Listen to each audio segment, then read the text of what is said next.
Now at 10 o'clock, nearly 24 hours after 12 News was the only station to bring you live coverage overnight, pro-Palestinian demonstrators arrested on the campus of Arizona State University. Tonight, we're learning just how many protesters were taken into custody.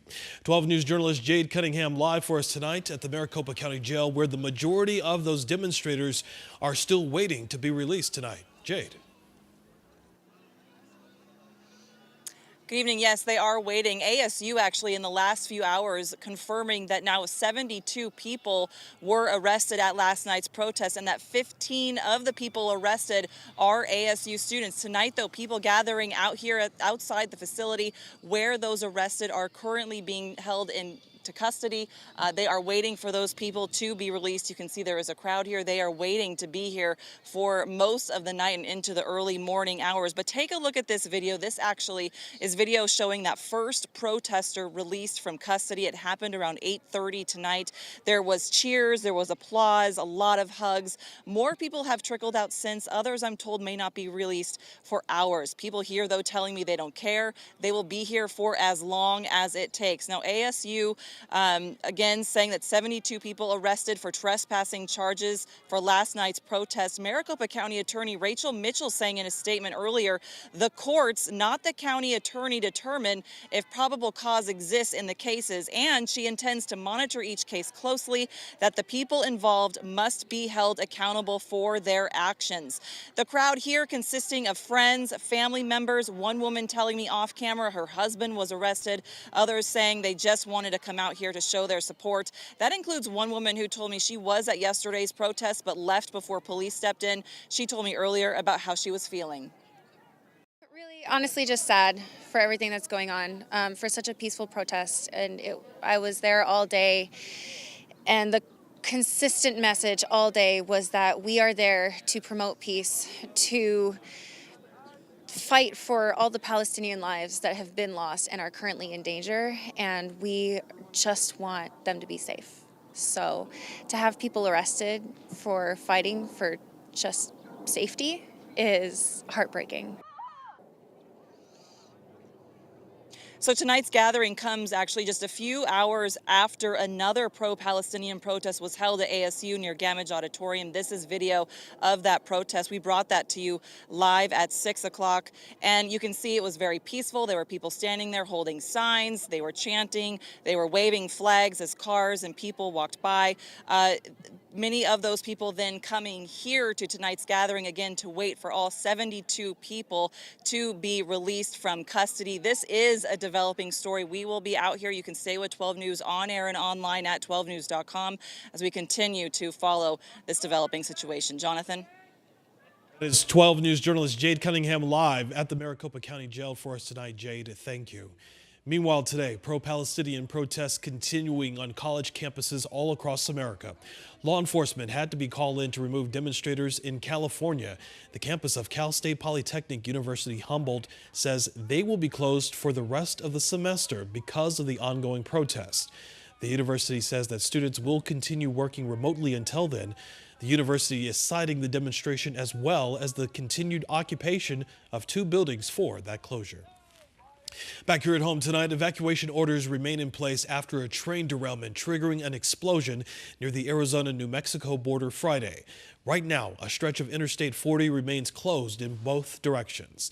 A 2-mile evacuation order is in effect for folks living in that area. BNSF says that 35 cars came off the tracks Friday. 6 were carrying propane.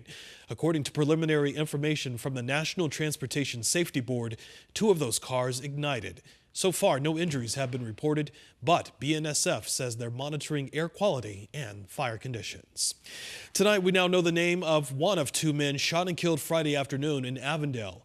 Investigators tell us that Cristino Reyes died at that scene near Main Street in Central. Detectives have yet to identify that second man who later died at the hospital. Investigators tonight say they do have a person of interest in custody. Their name has also not been released. Tonight, 12 News staying in contact with investigators to learn more about a possible motive in the case. New at 10 o'clock tonight in the West Valley, a car, look at this, crashing into a home in Goodyear early this morning. This scene unfolding near Indian School in Saraval. Police say, luckily, no one inside of that home was at home at the time. No one else was hurt. Investigators say they're now looking at whether impairment played a role in the crash.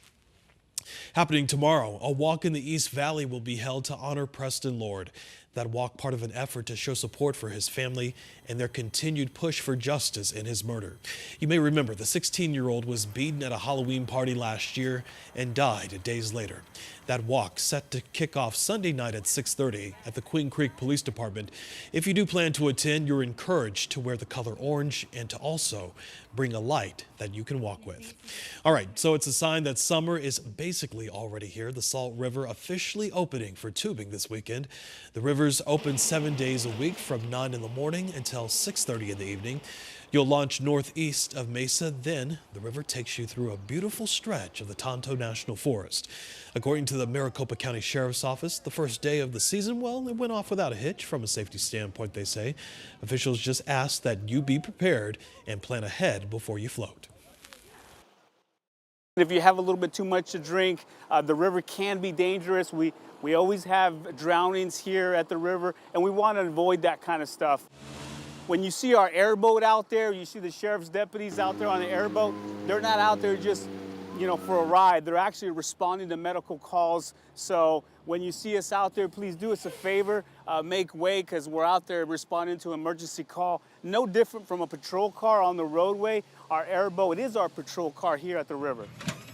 Some good advice there. If you're still interested in going, you can buy tickets online right now at saltrivertubing.com. All right, let's talk about our weather right now. We saw some showers yesterday around this time. Ginger, the big question, are more in store as we move through the rest of the weekend? Well, certainly the atmosphere is trying to produce some showers, but understand what's moving through tonight is literally half the velocity, the strength, the moisture that we saw from last night. But taking a look at our satellite radar, we even have some echoes right there just south of the 10, north of the 8, but none of this is really condensing, so it's all virga. It's moisture in the upper levels of the atmosphere, not making its way to the ground.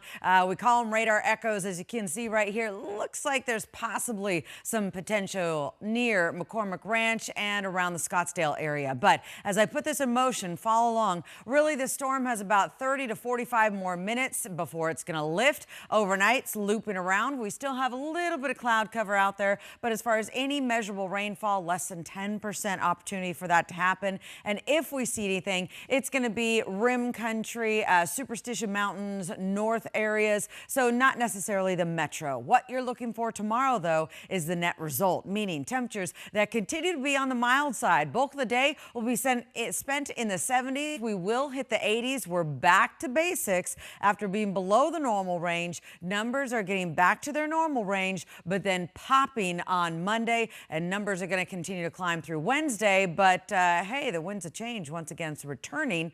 Does that mean we have another round of rain in the works? We'll talk about it coming up in my full forecast. Jonathan. Ginger,